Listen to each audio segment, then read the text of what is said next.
If you need help answering your Cricut questions, all you have to remember is Sean Mosh. Let's try something. If I type in Sean Mosh vinyl,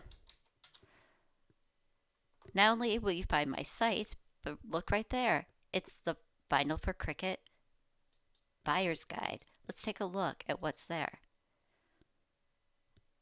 There is all kinds of information about what types of vinyl to use for what projects, but also how to compare the cost of vinyl and where to get the best prices. Now let's go back to this original search. What if you want to make stickers? So Sean Mosh sticker. Oh, look at that! Making stickers. Here's the crafting supplies you'll need. Here's some videos I've done on stickers. Let's try shirts. Making shirts with your Cricut.